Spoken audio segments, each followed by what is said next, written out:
Ал төлөш керек да, ал баланы кылды, уже сөзсүз багыш керек. Ойлоныш керек, баланы кылганда ал оп-оңой иш.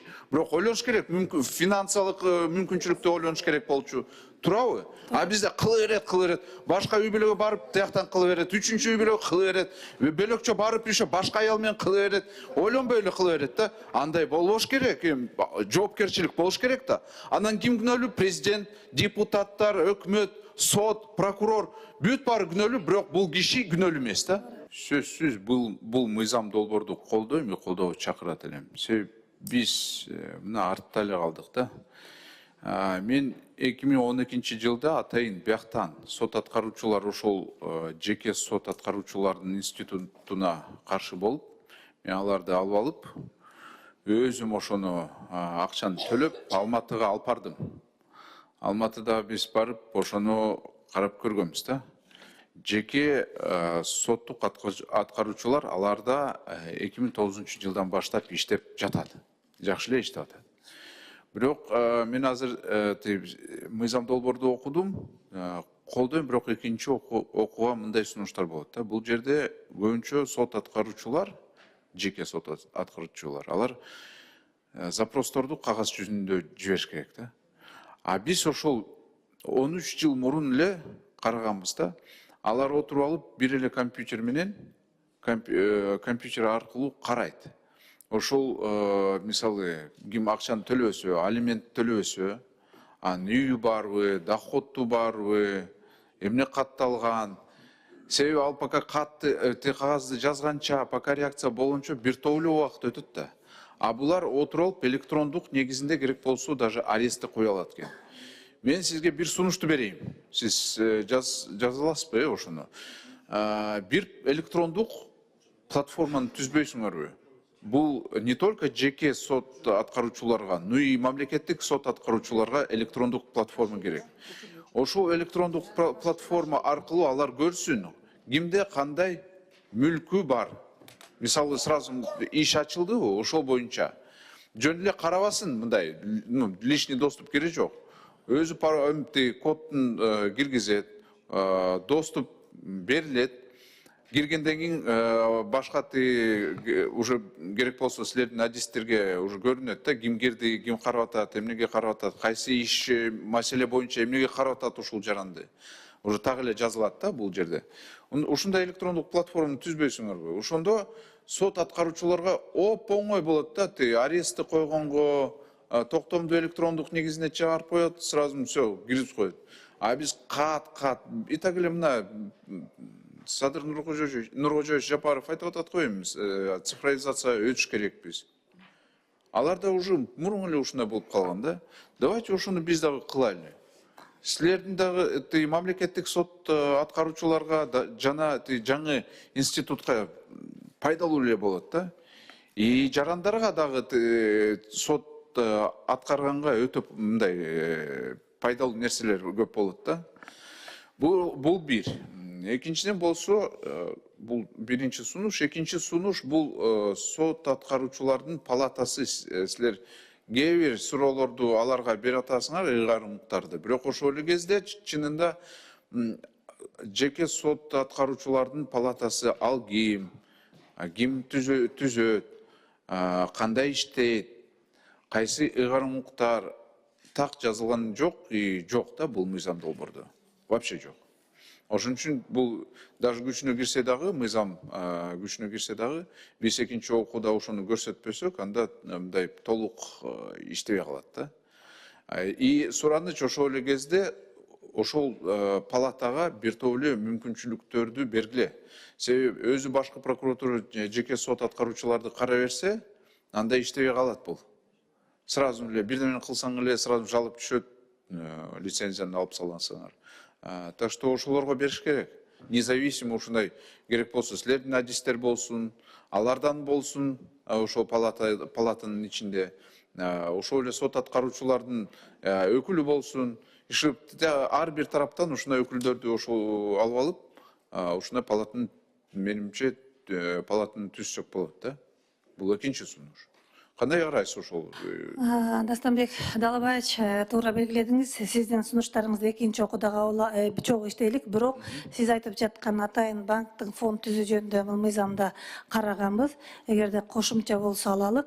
Жеке нотариустар боюнча аларга болгон эки гана функцияны берген жокпуз. Бул алимент өндүрүү, анан мамлекеттин пайдасына, жеке сот аткаруучулар боюнча алимент, анан мамлекеттин пайдасын өндүрүү. Эмне үчүн берген жокпуз? Анткени алар боюнча жанагы пайыздачы процент алынбайт. Ошон үчүн жеке сот аткаруучулар бекер эч нерсени аткарбайт. Негизгиси экономикалык иштер берилиш керек да. Бардыгы берилет. Мен дайыма ошону айтып атканда, мен даже мыйзам долбоорду жазгам ошол жеке сот аткаруучулар боюнча. Себеби мамлекеттик сот аткаруучулар экономикалык ишти көргөндө, мисалы миллион сомду исполнительный иш болсо, сен мага канчаны бересиң деп коет да. Да зачем? Андан көрө мен лучше официально барып эле жеке сот аткаруучуга төлөйм да, туурабы? Туура. Ошон үчүн экономикалык маселелер бул жерде болуш керек. Бизнеске жакшы, ишкерлерге жакшы болот да. Туура. Анан бир маселе, сураныч, тапшырманы берсеңиздерти азыр мамлекеттик сот аткаруучуларга. Сизде мыйзам долбоорду демилге катары силерде ыйгарым укуктар бар, туурабы? Туура. Ошон үчүн бир тапшырманы берсеңиз, ошо алимент боюнча анализ кылсынчы. Канчасы төлөбөй жатат, эмне себеп менен төлөбөй жатат. Алиментти сурагандар канча убакытты алиментти алам деп канча убакытты кетирет. Сотко барыш, тияка банктарга кыдырыш, бир топ эле убакыт кетет да, туурабы? Менимче биз ошол уже классикалык схемадан кетиш керекпиз. Алимент таптакыр жоюп, башка институтка биз баш керекпиз. Болбойт бул алимент. Иштебейт. Аял эле күнөөлүү болуп калат да, барып тияка сотко барат, банкка барат, ыйлап келет, бизге келет, РОВДга барат, арызданат, ар бир мамлекеттик органды кыдырат да. Биз андан көрө мындай кылайлы. Бала төрөлсө, ажырашып кетсе үй бүлө. Анда ошол киши, мен билбейм, ким болсо дагы, алиментти төлөп эле, давайте биз так өлчөмдү көрсөтөлү, минимальный өлчөмдү көрсөтөлү. Сөзсүз ошону төлөш керек. Аны керек болсо мамлекет өзү төлөп берсин, бирок карыз болгон кишини иштетейли. Кечирили, эшектей даже керек болсо иштетейли аны. Ал төлөш керек да, ал баланы кылды, уже сөзсүз багыш керек. Кандай акыбалда болбосун. Ойлонуш керек, баланы кылганда ал оңой иш. Бирок ойлонуш керек, финансылык мүмкүнчүлүктү ойлонуш керек болчу. Туурабы? А бизде кыла берет, башка үй бүлөгө барып тияктан кыла берет, үчүнчү үй бүлөгө кыла берет, бөлөкчө барып еще башка аял менен кыла берет, ойлонбой эле кыла берет да. Андай болбош керек, жоопкерчилик болуш керек да. Анан ким күнөөлүү? Президент, депутаттар, өкмөт, сот, прокурор, бүт баары күнөөлүү, бирок бул киши күнөөлүү эмес да. Туура белгиледиңиз. Мен суранычым, давайте тапшырманы ушундай берсеңиз, давайте анализ кылайлы. Алимент деген уже сотко там кайрылмай, андан кетейли. Ажырашты, все, сразу карыз болуп калдым, мамлекетке карыз болуп калдым.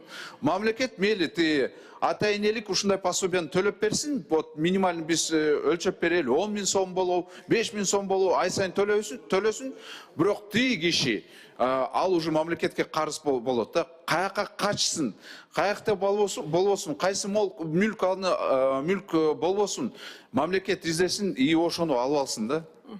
Менимче биз ошого коюш керекпиз. Ар бир уже жоопкерчилик сезиш керек.